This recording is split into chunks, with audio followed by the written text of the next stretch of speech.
ಅಂಬೇಡ್ಕರ್ ಅವರ 135ನೇ ಜನ್ಮ ದಿನೋತ್ಸವ ಅಂಗವಾಗಿ ದೇವರಾಜ ಅರಸ್ ವೈದ್ಯಕೀಯ ಸಂಸ್ಥೆ ಹಾಗೂ ನಾರಾಯಣ ಹೃದಯ ವತಿಯಿಂದ ಒಂದು ಉತ್ತಮವಾದಂಥ ಕಾರ್ಯಕ್ರಮ ಆರೋಗ್ಯ ತಪಾಸಣೆ ಶಿಬಿರವನ್ನು ಇಲ್ಲಿ ಏರ್ಪಡಿಸಿರುವುದು ಬಹಳ ಹೆಮ್ಮೆಯ ವಿಚಾರ. ಇದಕ್ಕೆ ಯಾರೇ ಕಾರಣಕರ್ತರಾಗಿದ್ದರೂ ನನ್ನ ಅಭಿನಂದನೆಗಳನ್ನು ಅವರಿಗೆ ಸಲ್ಲಿಸಲಿಕ್ಕೆ ಇಚ್ಛಪಡ್ತೇನೆ. ಈಗಾಗಲೇ ಶಿಬಿರ ಪ್ರಾರಂಭ ಆಗಿ ಅನೇಕರು ತಪಾಸಣೆಗೆ ಒಳಗೊಂಡಿದ್ದಾರೆ.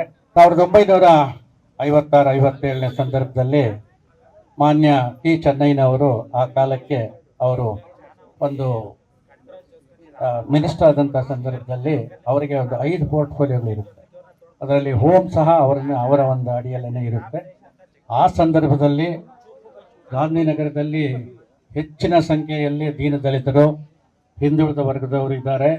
ಎಲ್ಲ ಇಲ್ಲಿ ಇರ್ತಕ್ಕಂಥವರೆಲ್ಲ ರೈತರು ಹಾಗೂ ಕೂಲಿ ಕಾರ್ಮಿಕರಾಗಿರೋದ್ರಿಂದ ಅವರಿಗೆ ಒಂದು ರಕ್ಷಣೆಗೋಸ್ಕರವಾಗಿ ಆ ದಿನಗಳಲ್ಲಿ ಈ ಒಂದು ಪೊಲೀಸ್ ಸ್ಟೇಷನನ್ನು ಪ್ರಾರಂಭ ಮಾಡಿದ್ರಂತೇಳಿ ಈ ಸಂದರ್ಭದಲ್ಲಿ ನಾನು ನೆನಪು ಮಾಡಿಕೊಳ್ಳಲಿಕ್ಕೆ ಇಷ್ಟಪಡ್ತೀನಿ. ಆವತ್ತು ನನಗನ್ನಿಸುತ್ತೆ, ಈ ಒಂದು ನಾನು 1ನೇ ಕ್ಲಾಸ್ ಓದ್ತಿದ್ದೆ. ಆವಾಗ ನಮ್ಮ ತಂದೆಯವರು ರೆವಿನ್ಯೂ ಇನ್ಸ್ಪೆಕ್ಟರ್ ಆಗಿ ಬಂಗಾರಪೇಟೆಯಲ್ಲಿ ಇದ್ವಿ. ನಾನು ಯಾವುದೋ ಒಂದು ಹಬ್ಬದ ಇದಕ್ಕೋಸ್ಕರವಾಗಿ ನಾವು ಬಂದಿದ್ವಿ. ಆವತ್ತಿನ ದಿವಸ ಈಗ ಗಾಂಧಿನಗರ ಅಂತ ಏನಿದೆ, ಈ ಗಾಂಧಿನಗರ ಇದಕ್ಕೆ ಒಂದು 200 ವರ್ಷದ ಇತಿಹಾಸ ಇದೆ. ನಮ್ಮ ಪೂರ್ವಿಕರು ಹೇಳ್ತಿದ್ರು, ಊರಿದ್ದು ಜಿಆರ್ ಆರ್ಥೋಪೆಡಿಕ್ಸ್ ಕೋಲಾರ್ ಮೂಳೆ ಚಿಕಿತ್ಸಾ ಕೇಂದ್ರ. ಅತ್ಯಾಧುನಿಕ ತಂತ್ರಜ್ಞಾನ ಬಳಸಿ ಎಲ್ಲ ಮೂಳೆ ಸಂಬಂಧಿ ಸಮಸ್ಯೆಗಳಿಗೆ ಪರಿಹಾರ. ಜಾಯಿಂಟ್ ರಿಪ್ಲೇಸ್ಮೆಂಟ್, ಸ್ಪೋರ್ಟ್ಸ್ ಸಂಬಂಧಿ ಸಮಸ್ಯೆಗಳು, ಮೂಳೆ ಮುರಿತ, ಸ್ಪೈನ್ ಶಸ್ತ್ರಚಿಕಿತ್ಸೆಗಾಗಿ ನುರಿತ ಮೂಳೆ ತಜ್ಞರನ್ನು ಸಂಪರ್ಕಿಸಲು 7022523255ಕ್ಕೆ ಹಿಂದೆ ಕರೆ ಮಾಡಿ. ಕೆರೆ ಒಳಗಡೆ ಆ ಕಾಲಕ್ಕೆ ಏನು ಈ ಪ್ಲೇಗ್ ಅಂತ ಒಂದು ಕಾಯಿಲೆಗಳು ಬಂದಂಥ ಸಂದರ್ಭದಲ್ಲಿ ಅದಕ್ಕೆ ಯಾವುದೇ ರೀತಿಯ ಔಷಧಿಗಳು ಇರಲಿಲ್ಲ. ಊರಿಂದ ಊರು ಬಿಟ್ಟು ಹೋಗೋದು ಅಷ್ಟೇ, ಅಂದರೆ ಸ್ಥಾನ ಪಲ್ಲಟ, ಅಲ್ಲಿಂದ ಬಿಟ್ಟು ಬೇರೆ ಕಡೆಗೆ ಹೋಗುವಂಥ ಸಂದರ್ಭ. ಆ ರೀತಿ ಹೋದಾಗ ಅವರು ಜೀವ ಉಳಿಸ್ಕೊಳ್ಳೋಕೆ ಸಾಧ್ಯವಾಗುತ್ತೆ ಅನ್ನೋ ಒಂದು ಹಿನ್ನೆಲೆಯಲ್ಲಿ 8ರಲ್ಲಿ ಪ್ಲೇಗ್ ಬಂದಂಥ ಸಂದರ್ಭದಲ್ಲಿ ಕೆರೆಯಲ್ಲಿದ್ದಂಥ ಊರು ಇಲ್ಲಿ ಎಲ್ಲ ಬಹುಶಃ ಹೊಲಗಳಿದ್ದಿರಬೇಕು. ಆವಾಗ ನಾವು ಓದೋ ಕಾಲಕ್ಕೂ ಹೊಲಗಳೇ ಇತ್ತು. ಆವಾಗ ಇದ್ದಿದ್ದೇ ಒಂದು ಮೇನ್ ರೋಡ್ ಇದು. ಇಲ್ಲಿ ಈ ಮೇನ್ ರೋಡಿಂದ ಈ ಭಾಗಕ್ಕಷ್ಟೇ ಮನೆಗಳಿತ್ತು, ಹತ್ತು ಕಡೆಗೆಲ್ಲನೂ ಹೊಲಗಳಿತ್ತು. ನಾವೆಲ್ಲ ಹೈಸ್ಕೂಲ್ ಓದೋ ಸಂದರ್ಭದಲ್ಲಿ ಇವತ್ತೇನು ಸೆಕೆಂಡ್ ಮೇನ್ ರೋಡ್ ಇದೆ, ಸೆಕೆಂಡ್ ಮೇನ್ ರೋಡ್ ಬಲಭಾಗಕ್ಕೆಲ್ಲನೂ ಹೊಲಗಳಿತ್ತು.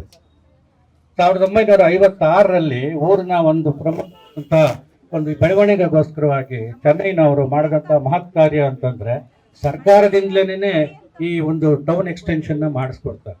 ಆವತ್ತು 56ರಲ್ಲಿ ಏನು ನೇರವಾಗಿ ಅವರು ಮಾಡಿದಂಥದ್ದು ಇವತ್ತು ಗಾಂಧಿನಗರ ಇಷ್ಟು ದೊಡ್ಡದಾಗಿ ಬೆಳೆಯಲಿಕ್ಕೆ ಸಾಧ್ಯವಾಯಿತು. ಇವತ್ತು ಸೆಕೆಂಡ್ ಮೇನ್ ಈ ಭಾಗಕ್ಕೆ ಏನು ಮನೆಗಳಿದೆ ಅದೆಲ್ಲ ಅವರ ಕಾಲಕ್ಕೇನೆ ಎಲ್ರಿಗೂ ಫ್ರೀ ಸೈಟ್ಸ್. ಅಂದರೆ ಒಂದು ಮನೆಯಲ್ಲಿ ಕುಟುಂಬದಲ್ಲಿ ಯಾರು ದೊಡ್ಡವರು ಇರ್ತಾರೆ ಅವರಿಗೆ ಪಿತ್ರಾರ್ಜಿತ ಮನೆ ಬಿಟ್ಟರೆ ಅವರ ನೆಕ್ಸ್ಟ್ ಯಾರು ಮಕ್ಕಳು ಹುಟ್ಟಿರ್ತಾರೆ ಅವರು 5 ವರ್ಷ ಇದ್ದಾಗಲೂ ಅವ್ರಿಗೂ ಮುಂದಾಲೋಚನೆಯಿಂದ ಅವರಿಗೆ ಒಂದು ಮನೆಗಳನ್ನು ಮಾಡಿಕೊಟ್ಟಂಥ ಪುಣ್ಯಾತ್ಮರು. ಇವತ್ತೆಲ್ಲ ನಾವು ಏನು ಇಲ್ಲಿ ಮನೆ ಕಟ್ಕೊಂಡು ಜೀವನ ಮಾಡ್ತಿದ್ದೀವಿ ಅವೆಲ್ಲ ಅವ್ರು ಕೊಟ್ಟಂಥ ಕೊಡುಗೆ ಅಂತ ಹೇಳೋದಕ್ಕೆ ನಾನು ಇಷ್ಟಪಡ್ತೇನೆ. ಎರಡನೇದಾಗಿ ಗಾಂಧಿನಗರಕ್ಕೆ ಮೊದಲನೇ ಪದವೀಧರರು ಅಂತಂದರೆ ಚೆನ್ನೈನವರೇ. 1925ರಲ್ಲೇ ಅವರು BSc ಮುಗಿಸ್ತಾರೆ. ನಮ್ಮ ತಂದೆಯವರು ಅವರು ಬಹಳ ಆತ್ಮೀಯರು. ನಮ್ಮ ತಂದೆ ಹೇಳ್ತಿದ್ರು, ನಾನು SSLC ಓದಬೇಕಾದ್ರೆ ಚೆನ್ನೈನವರೇ ನನ್ನನ್ನು ಬೆಂಗಳೂರಲ್ಲಿ ನರಸಿಂಹರಾಜ ಹಾಸ್ಟೆಲ್ ಅಂತ ಮಹಾರಾಜರು ನಾಲ್ವಡಿ ಕೃಷ್ಣರಾಜ ಒಡೆಯರ ಕಾಲಕ್ಕೆ ಈ ಏನು ಡಿಪ್ರೆಸ್ ಕ್ಲಾಸ್ ಅಂತಿತ್ತು ಆ ಜನಾಂಗಕ್ಕೆ ಫ್ರೀ ಹಾಸ್ಟೆಲ್ಸು ಪ್ರಾರಂಭ ಮಾಡಿದಂಥ ಸಂದರ್ಭದಲ್ಲಿ ನಮ್ಮ ತಂದೆಯವ್ರನ್ನೂ ಸಹ ಚೆನ್ನೈನವರೇ ಅಲ್ಲಿ ನರಸಿಂಹರಾಜ ಹಾಸ್ಟೆಲಲ್ಲಿ ಸೇರಿಸ್ತಾರೆ. ಅದರಿಂದಾಗಿ ಅವರು ಒಂದು SSLCವರೆಗೂ ಅವರು ವ್ಯಾಸಂಗವನ್ನು ಮಾಡಿ ನಂತರ ಅವರು ಸರ್ವಿಸಿಗೆ ಸೇರಿಕೊಳ್ತಾರೆ. ಅದೇ ಈಗ ಗಾಂಧಿನಗರ ಅಂತ ಹೆಸರು ಬಂದಂಥ ವಿಚಾರದ ಬಗ್ಗೆ ಹೇಳಬೇಕಂದ್ರೆ 1936ರಲ್ಲಿ ಆಗ ಗಾಂಧೀಜಿಯವರು ನಂದಿ ಬೆಟ್ಟಕ್ಕೆ ಈ ಒಂದು ಸಮ್ಮರ್ ಹಾಲಿಡೇಸ್ ಅಂತ ಹೇಳಿ ಪ್ರತಿ ವರ್ಷನೂ ಬರ್ತಿರ್ತಾರೆ. ಬಂದಂಥ ಸಂದರ್ಭದಲ್ಲಿ ಅವರು ಹಾಕ್ಕೊಂಡಂಥ ಈ ಒಂದು ನಿವಾರಣಾ ಕಾರ್ಯಕ್ರಮಗಳಲ್ಲಿ ಭಂಗಿ ಕಾರ್ಯಕ್ರಮ ಮತ್ತು ಅಸ್ಪೃಶ್ಯರಲ್ಲಿ ಇರ್ತಕ್ಕಂಥ ಏನು ಈ ದುಶ್ಚಟಗಳು, ಕುಡಿಯೋದು, ಈ ಥರ ಒಂದು ಏನೇನು ಅವರಲ್ಲಿ ಒಂದು ಕೆಟ್ಟ ದುರಭ್ಯಾಸಗಳಿತ್ತು ಅದನ್ನು ಬಿಡಿಸ್ಬೇಕಂತ ಹೇಳಿಬಿಟ್ಟು ಒಂದು ಕಾರ್ಯಕ್ರಮ ಹಾಕ್ಕೊಳ್ತಾರೆ. ಆ ಕಾರ್ಯಕ್ರಮದ ಅಡಿಯಲ್ಲಿ ಗಾಂಧಿನಗರದಲ್ಲಿ ಹೆಚ್ಚಾಗಿ ಇಲ್ಲಿ ಪರಿಶಿಷ್ಟ ಜಾತಿಯವರು ಇದ್ರೂ ನಾವು ಒಂದೇ ಒಂದು ಕಾರಣಕ್ಕೋಸ್ಕರವಾಗಿ ಅವ್ರನ್ನ ಆ ಕಾಲಕ್ಕೆ ಇಲ್ಲಿ ಕರ್ಕೊಂಡು ಬರ್ತಾರೆ. ಬಂದಂಥ ಸಂದರ್ಭದಲ್ಲಿ ಮೊದಲನೇ ಮೇನ್ ರೋಡ್ ಅಷ್ಟು ಇರುತ್ತೆ, ಅರ್ಧ ಬರ್ತಾರೆ, ನಂತರ ಅವರು ವಾಪಸ್ ಹೊರಡ್ತಾರೆ. ಹೊರಡೋ ಸಮಯಕ್ಕೆ ಆ ಕಾಲಕ್ಕೆ ವಿದ್ಯಾವಂತರಾಗಿದ್ದಂಥವ್ರು ಚೆನ್ನೈನವರು, ನಮ್ಮ ತಂದೆಯವರು ಇವರೆಲ್ಲ ಸೇರಿ ಗಾಂಧೀಜಿಯವರು ಗಾಂಧಿನಗರಕ್ಕೆ ಬಂದು ಹೋಗಿರೋದ್ರಿಂದ ನಾವು ಇದಕ್ಕೆ ಗಾಂಧಿನಗರ ಅಂತ ಹೆಸರಿಡೋಣ ಅಂತ ಹೇಳಿಬಿಟ್ಟು, ಆದರೆ ಅದು ಇವತ್ತು ಗೆಸೆಟ್ ಆಗಿಲ್ಲ.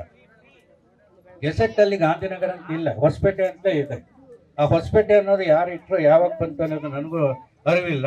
ನಾನು ಮುನ್ಸಿಪಲ್ ಪ್ರೆಸಿಡೆಂಟ್ ಆದಾಗಲೂ ಸಹ ಅದನ್ನು ರೆಸಲ್ಯೂಷನ್ ಮಾಡೋಣ ಅಂತ ಪ್ರಯತ್ನ ಮಾಡಿದ್ವಿ, ಆದರೆ ಕಾರಣಾಂತರಗಳಿಂದ ಅದು ಮೂಲೆ ಗುಂಪಾಗಿದೆ. ಆದರೆ ನಾವು ಅದನ್ನು ಅಧಿಕೃತವಾಗಿ ಗಾಂಧಿನಗರ ಅಂತಲೇ ನಾವು ಇವತ್ತು ಕರ್ಕೊತಾ ಇದ್ದೀವಿ. ಅದು ಹೆಮ್ಮೆಯೂ ಇದೆ ನಮಗೆ. ಇವತ್ತು ಬಾಬಾ ಸಾಹೇಬ್ ಅಂಬೇಡ್ಕರ್ ಅವರ ಜನ್ಮದಿನದ ಅಂಗವಾಗಿ ಏನು ಈ ಒಂದು ಉಚಿತ ಆರೋಗ್ಯ ಶಿಬಿರವನ್ನು ಇಲ್ಲಿ ಪ್ರಾರಂಭ ಮಾಡಿದ್ದಾರೆ, ಇದರ ಸದುಪಯೋಗವನ್ನು ಎಲ್ಲ ಗಾಂಧಿನಗರ ಜನತೆ ಅಲ್ಲದೆ ಹೊರಗಡೆಯಿಂದ ಬಂದಂತಹ ಪಡ್ಕೋಬೇಕಂತಕ್ಕಂಥದ್ದು ನಮ್ಮ ಬೇಡಿಕೆ. ನಾನು ಈ ಸಂದರ್ಭದಲ್ಲಿ ನಮ್ಮ ಯುವಕರಿಗೆ ಹೇಳೋದು ಒಂದೇ ಮಾತು, ಬಾಬಾ ಸಾಹೇಬ್ರವರು ಅವರು ಹೆಚ್ಚಿನ ಒಂದು ಒತ್ತು ಕೊಟ್ಟಿದ್ದು ಶಿಕ್ಷಣಕ್ಕೆ. ಇಲ್ಲಿ ಇವತ್ತಿನ ದಿವಸ ಎಲ್ಲ ಮಕ್ಕಳು, ಎಲ್ಲ ಮುಂದಿನ ಪೀಳಿಗೆಗೆ ಏನು ಈ ಯುವಜನತೆ ಇದೆ, ನೀವು ಹೆಚ್ಚೆಚ್ಚಾಗಿ ಶಿಕ್ಷಣಕ್ಕೆ ಒತ್ತು ಕೊಡಿ, ಸಂಘಟಿತರಾಗಿ ಒಳ್ಳೆಯ ಕೆಲಸಗಳನ್ನು ಮಾಡೋದಕ್ಕೆ ನೀವು ಮುಂದಾಗಿ. ಮತ್ತು ಎಲ್ಲಿ ನಮಗೆ ಒಂದು ವೈಯಕ್ತಿಕವಾಗಿ ಆಗಿರಬಹುದು, ಸಮುದಾಯಕ್ಕೆ ಸಂಬಂಧಪಟ್ಟಂಥ ವಿಚಾರವಾಗಿರಬಹುದು, ಅಥವಾ ಸಮಾಜದ ಒಂದು ಸಮಾನತೆಗೆ ಎಲ್ಲಿ ಅಡಚಣೆಗಳಾಗುತ್ತೋ ಅಂಥ ಕಡೆ ನೀವು ಸಂಘರ್ಷವನ್ನು ಮಾಡಿ, ಹೋರಾಟ ಮಾಡಿ, ಒಳ್ಳೆಯ ಕೆಲಸಗಳನ್ನು ಮಾಡಿ ಅಂತ ಈ ಸಂದರ್ಭದಲ್ಲಿ ಎಲ್ರಿಗೂ ಹೇಳ್ತಾ, ಇದನ್ನು ಒಂದು non political organisation, non political ಏನು ವೇದಿಕೆ ಅಂತ ಮಾಡಿಕೊಂಡು ಇವತ್ತು ಎಲ್ಲರೂ ಸಹಕಾರದಿಂದ ಇವತ್ತು ಉಚಿತ ಈ ಸಭೆ ನಡೀತಾ ಇದೆ.